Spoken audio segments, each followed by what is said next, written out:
Investors are selling tech stocks again. Is the market top really in?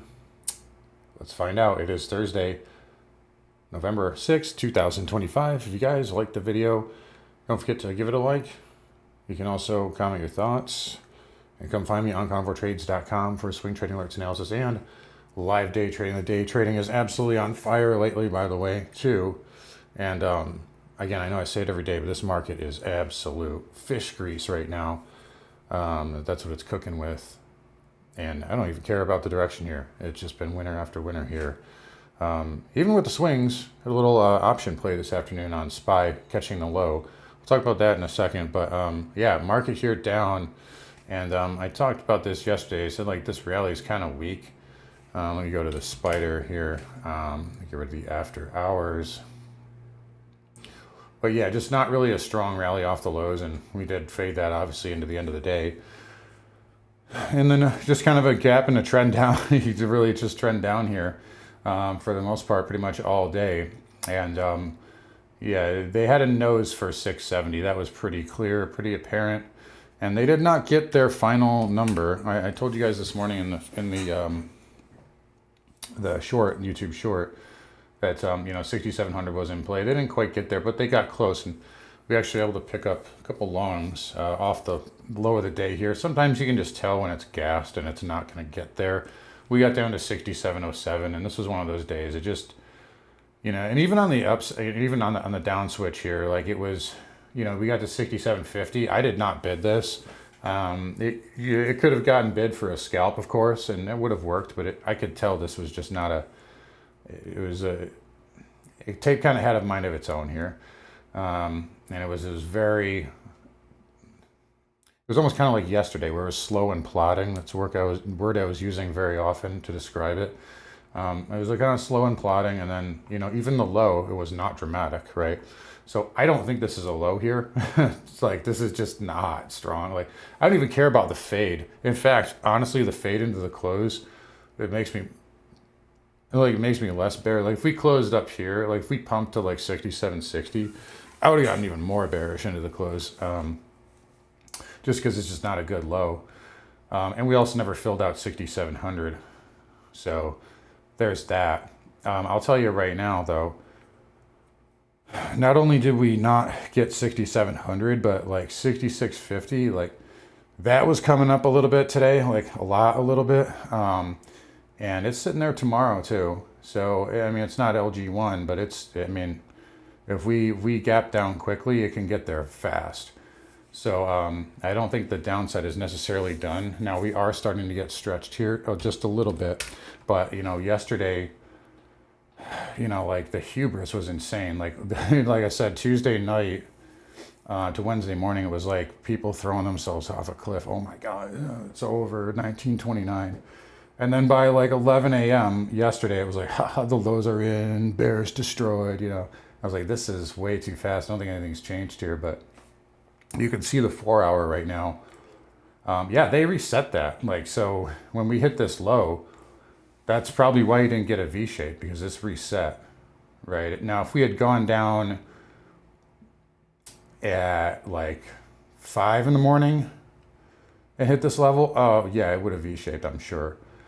But, you do have a little bit of a divergence there, a little bull divergence there on the 4-hour, which could help us. But, it is going to get stretched if we start going down. So I don't think, I'll put it this way, I wouldn't chase momentum in either direction in the morning tomorrow. And that's all I'll say about that. But nonetheless, and same, we never got to the 610 QQQ, it was very close. So possibly just like some ODTE charm kind of coming into play a little bit in the afternoon, but they can definitely hit those numbers tomorrow. And the semis led to the downside. They led to the upside on the rally yesterday, so that helped us pick up the long on the long side. And Q yesterday morning, and just leading to the downside here. So really what's going on right now in the big picture, if you ask me, I can show you right now. I get a lot of questions about SOFR, and you can see the 2-year there was down a little bit. Bonds got a bid today. There was a lot of bad actors out there today. And I don't mean on FinX because they're out there every day, but I mean like there was a lot of liars, meaning TLT was up. Yields were down across the board. Dollar was down. Oil was down, right? So then if I told you stocks was down, you'd probably say, oh, gold was up then. Gold was not up. And you'd also think that XLE was down. It was not down, it was up. So there is definitely a few liars out there, if you ask me. So I think some of that will unwind tomorrow. But yeah, I mean, like this is back to, I mean, it's normalized. I mean, it's still above zero, but it's not as crazy as it was. And on the weekly basis, yeah, there it is. So I don't think this is fin stress related. So what's the reason? Honestly, if you ask me, like just from my experience in the market, and it has nothing to do with the shutdown either. Although the shutdown could move the tape, and what could cause a gap down tomorrow? I know is Schumer say, "Oh, I'm backing away from the negotiating table." That could cause the market to go down on the algos. But this to me is just like, this is just profit taking. I mean, pure and simple. Like Palantir, according to Alex Karp, the best software earnings report of all time, which is like the most arrogant thing I've ever heard. And God, it's always, I think Shapiro said it the other day too, and I agree with this, but like, anytime there's a top, there's always a company with CEO arrogance, like every time. But I mean, yeah, great earnings report. Why is it down? Microsoft. Dude, you guys want to see Meta? Dude, it's halfway to the April lows. Meta, right? AMD, right? It's still, it just barely closed below the 20 MA, but it's been selling ever since earnings. NVIDIA is selling ever since Qualcomm, right? So we're starting to see this kind of, if you ask me, it's like, okay, it's as good as it can get here for right now. They've spent so much money on this, so much CapEx that some of it's going to return soon and some of it won't. Like these data centers, they cost a fortune to maintain, which a lot of these companies have the money, but they cost a fortune to maintain, and like some of the returns on them aren't going to be for a while. Remember, I was just saying to members with Meta, remember when they had those like two or three really bad quarters in 2021 and 2022? It's because Zuck was spending all that money on AI cap, or not AI cap, what kind of, like the metaverse, right? And eventually the stock recovered, but look how much time it took to like really get back to just the all-time high. So I think you're kind of getting into a period here where, I mean, even NVIDIA right now, they have earnings in a few weeks, but you close below 190, dude, that's a failed breakout. 188 and change. They'll probably save it tomorrow, but my point is it just looks like pure and simple, like, okay, it's time to like, these pigs are fat and the hogs who are, chasing at the highs are going to get slaughtered. That's what it feels like to me. Doesn't mean we're going to, crash or anything, but I feel like there's definite profit taking going on.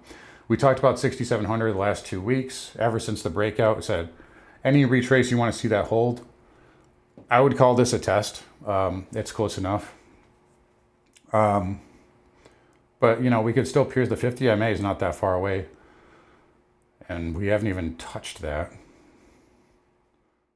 Since, like, I mean, here, if you want to call that a touch. As we got through it on, I think that was Microsoft and Microsoft's earnings, and Amazon, I think, was right after that. Anyway, so that's where we're at. And again, watch the weekly close. If we close below 67, 64, that's kind of like, what are we doing here? Spiders. We'll see the volume. Not crazy volume on the weekly. Qs are going to be engulfing. I mean, I don't think, well, it would take a heroic effort to get back to 625. I've seen it before, but I don't know, man. Anyway, IWM into 240. There's your green bar low on the daily, and on the weekly, yeah, it's 240.36, which is exactly pretty much where we closed today. Diamond, 470 is a big level. SMH 350 is a big level, so is 345. IGV, again, that's going to lose the weekly 20. Well, we'll see. Again, watch this level too. I've been talking about that for weeks. 111.64.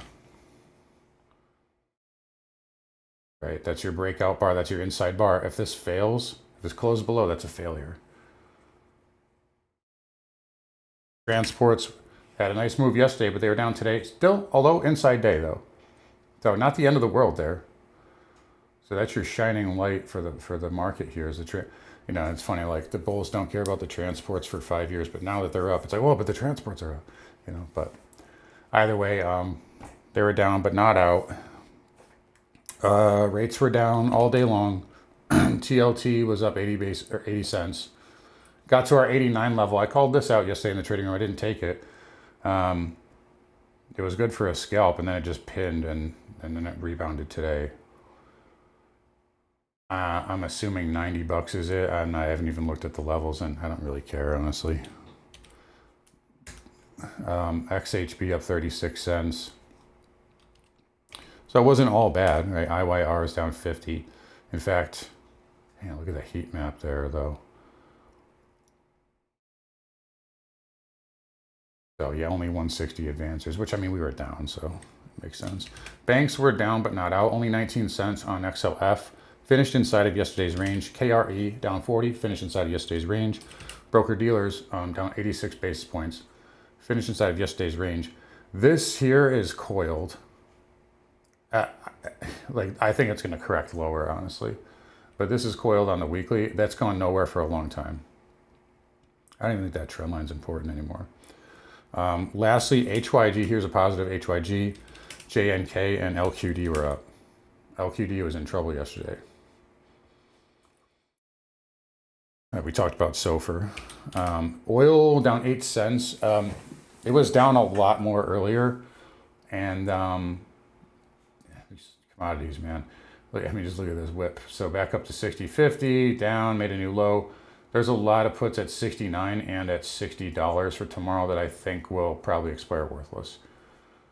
60.50's got to reclaim though for this to like really firm up on the daily. Seeing some 4-hour momentum start to shift a little bit though, which is positive, and it's held this trend line.